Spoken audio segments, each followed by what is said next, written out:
Tem algumas coisas na vida da gente que a gente programa. Eu faço isso amanhã, faço aquilo, tem agenda, escreve isso, faz isso. Tem algumas coisas que a gente não programa e acontece. Muitas vezes a gente fica, puxa vida, essa coisa está fora do programa, está atrapalhando minha vida. O fato de eu estar aqui hoje é um fora do programa, não estava na minha agenda. Mas o padre João, lá de Biporã, falou: Vicente, eu fiz uma besteira. Tomei 2 empenhos, 2 compromissos na mesma hora, você me resolve e vai lá na Santa Rita? Aí por isso que eu estou aqui. Sabe por que eu digo? Porque na minha vida, eu sempre, faz tempo, eu faço as coisas, penso que tudo aquilo que acontece na minha vida, em maneira particular, para encontrar algumas pessoas desconhecidas, eu acho que essas vêm de Deus. Digo para vocês, os meus melhores amigos não foram amigos que eu procurei, mas que entraram na minha vida de sopetão, sem saber porquê. Eu digo, isso é uma coisa que vem de Deus. E os meus melhores amigos é tudo desse tipo. E aqueles que eu procurei porque era mais simpático, é tudo perdido. Por isso que eu digo, um acontecimento como esse, de vir aqui na igreja de Santa Rita, no santuário, não é à toa. E vejam como que é. Eu sou italiano, né? Não falei para você. Como falam, POI, puro de origem importado, né? Cheguei no Brasil em 73. Então faz quase 50 anos que estou aqui no Brasil. Trabalhei quase sempre no Amazonas. E da graça, sabe por quê? Estamos em família, né? Mas a missa, o pessoal vê fora. Ah, então não posso contar isso, porque depois todo mundo sabe. Bom, estou dizendo, eu trabalhei lá no Amazonas muitos anos e tal. Agora estou aqui em Ibiporã, vim por um acaso, mas não vim sozinho. Eu vim com o Covid variante da Amazônia. E passei 15 dias no hospital aqui, me curaram muito bem, me vacinaram, primeira vez, segunda vez e tal.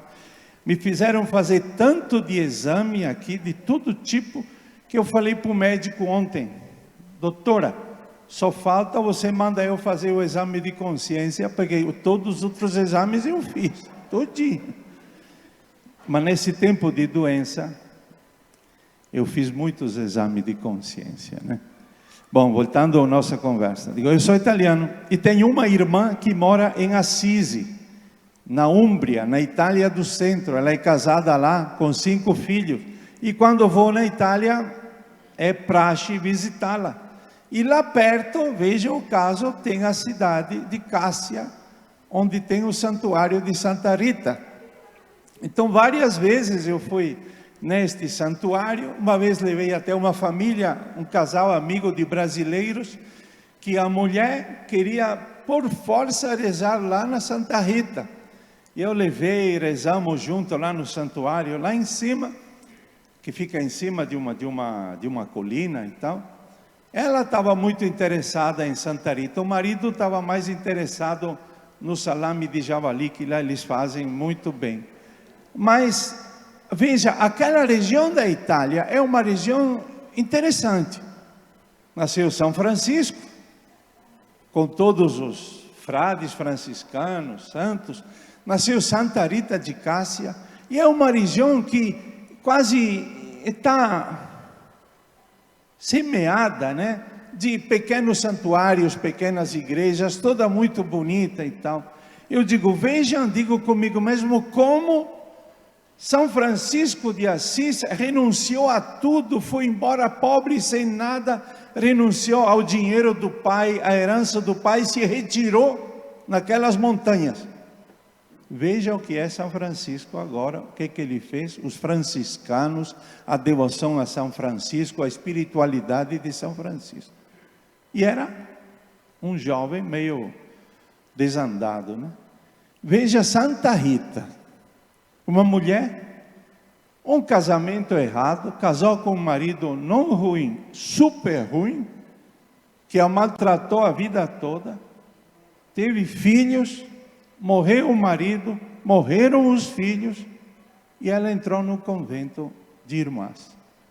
E de lá ela, com a simplicidade dele, ela não foi pregar o evangelho em lugar nenhum. Ficou sempre lá dentro do mosteiro. Mas a santidade dela, ela perpassa muros, distâncias. E acho que agora não tem lugar do mundo onde Santa Rita não seja venerada. Eu fiquei pensando na minha vida e na vossa vida. Vocês têm, quando anda de carro, né? Que aqui em Londrina tem, lá no Amazonas não tem. Aquele, como é que chama? Tom-tom, toc-toc, aquele GPS que marca, para quem não sabe, fala já 300 metros vira à esquerda, aí mais 200 metros vira à direita e tal. E vai acompanhando a gente com aquele lugar. Tem vezes que a estrada está barrada porque estão asfaltando. Então você tem que mudar caminho, né? Aí vai para outro lugar. Aí o aparelhozinho ele fala: vamos nos reposicionar, não sei qual a palavra certa que ele usa, né? Recalcular. Aí então ele tira de novo, assim, você está no lugar, e vai marcando o caminho. A minha vida, eu estou recalculando continuamente a minha vida o tempo todo. Acho que este é o caminho e depois percebo que está fora de lugar. Aí de vez em quando, fazendo o exame de consciência, digo, não, estou fora do caminho. Recalcular, volta no GPS que é Deus. E Deus fala para mim, olha, o caminho é esse. Aí eu vou, depois da confissão, peço perdão e tal, vida nova. Depois de um pouco desvio de novo, aí tem que recalcular de novo para voltar no caminho. Eu não sei se acontece isso com vocês, mas comigo é continuamente, estou sempre fora do caminho, mas tem este GPS, que eu digo é a consciência da gente, que bota a gente no caminho. Santa Rita é a santa dos impossíveis, né? Se para mim ela tem que fazer um milagre, eu sempre peço, o milagre impossível para mim é acompanhar direto o caminho que Deus mostra. Porque eu tenho sempre a tentação de desviar. Porque eu acho que é melhor, acho que é mais fácil, que é mais justo, e depois eu percebo que é somente um pensamento meu e não é um pensamento de Deus. Santa Rita nos ensina isso. Acho que Santa Rita, quando era nova, ela nunca pensou em ser uma irmã, entrar no convento, nunca pensou. Foi mudando, até que no fim achou o caminho certo. Isso é importante. Outra coisa que eu fico imaginando comigo mesmo, né?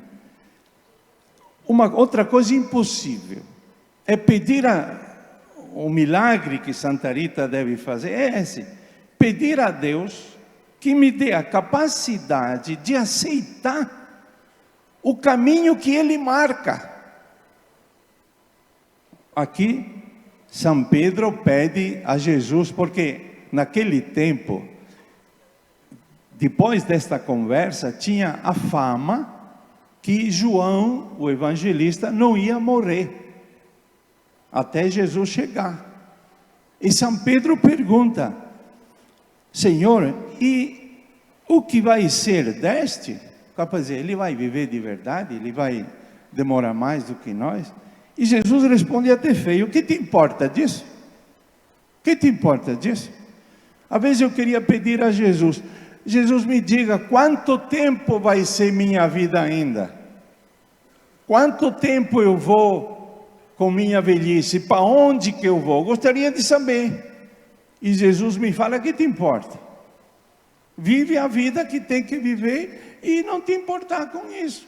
E esse é um milagre, para mim, quase impossível. Quase impossível. A gente aceitar aquilo que Deus apresentar na frente da gente. Nós rezamos todo dia, talvez não prestamos atenção. Seja feita a vossa vontade, assim na terra como no céu. Um outro pensamento sobre, continuando neste critério, na primeira leitura, São Paulo, nunca ele teria pensado de ir para Roma. São Paulo ia visitar os Tessalonicenses, os Coríntios, sei lá, os de Jerusalém, os de Antioquia, os Gálatas, mas nunca ele pensava de ir para Roma. Até que, por causa do processo que teve com ele, teve que ir para Roma. E o Evangelho chegou em Roma através deste fato não programado. E Paulo ficou 2 anos em Roma, vigiado por um guarda. Mas ele podia, era prisão domiciliar, né? E ele podia conversar com as pessoas e ver. Se fosse agora, ele teria uma tornozeleira no pé, né? Aí era.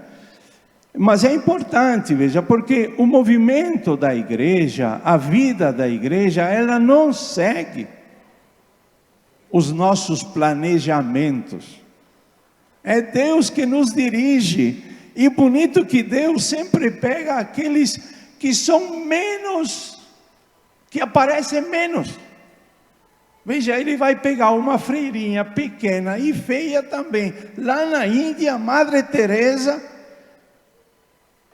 desconhecida por todo mundo. Veja o que ficou a Madre Teresa. Por quê? Porque quando Deus coloca a mão dele, acontecem coisas grandes.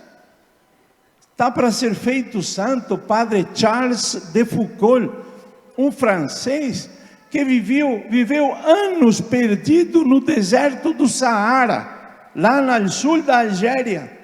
Morreu assassinado em 1916, morreu.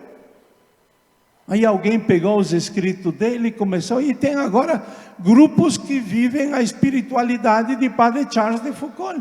Por quê? Porque Deus gosta de pegar o que não presta para fazer coisas bonitas.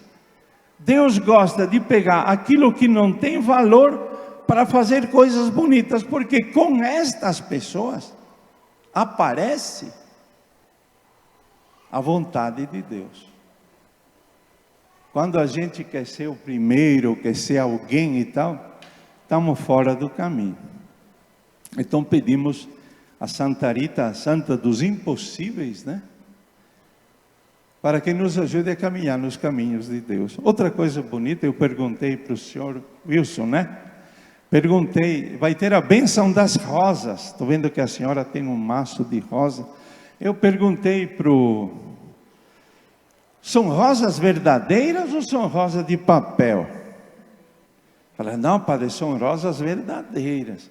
Porque isso é importante. Porque é a natureza que colabora, é a beleza, o perfume. Uma rosa é uma beleza de flor, porque contribui para isso. E é bonito. Eu me lembro uma vez, mesma história.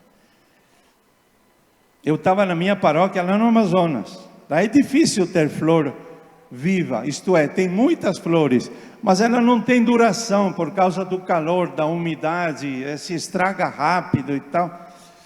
E o pessoal tem a mania, sei lá, de colocar flor de papel, com um monte, enche tudo de papel, uma festa de flores e de cores. Um dia veio lá um bispo de Vicenza, da Itália, amigo meu, levei na igreja, falei, mas Vicente, todas essas flores de papel não está certo, deveria ser flor verdadeira, deveria ser flor da natureza e tal.